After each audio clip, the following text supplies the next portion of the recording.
Militer Rusia meningkatkan intensitas serangan di sejumlah wilayah Ukraina dengan artileri berat.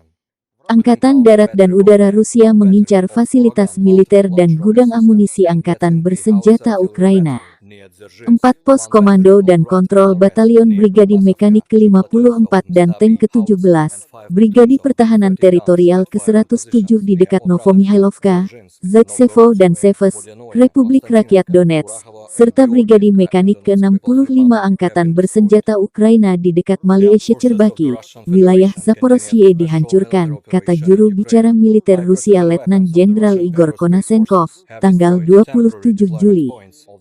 142 area konsentrasi tenaga kerja dan peralatan militer diserang termasuk tentara bayaran asing di titik penempatan sementara di pabrik mesin energi Ukraina di Kharkov, serta militan formasi Black Hundred dekat Artemovsk, Republik Rakyat Donetsk dieliminir. 8 gudang amunisi juga dihancurkan di dekat Mayorsk dan Seves, Republik Rakyat Donetsk, tambah Igor. Dari kubu Kyiv, Menteri Pertahanan Ukraina Oleksiy Reznikov mengkonfirmasikan tambahan bantuan Amerika Serikat senilai 4 triliun rupiah mulai berdatangan ke Kyiv. Termasuk 4 roket jarak menengah dan 580 drone tempur.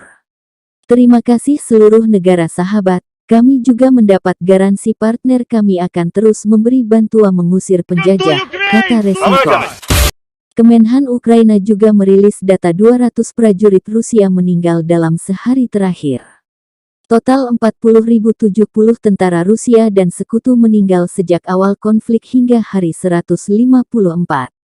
Ukraina juga merilis bantuan militer dari Amerika Serikat dan negara barat terus berdatangan termasuk roket jarak menengah HIMARS dan meriam howitzer.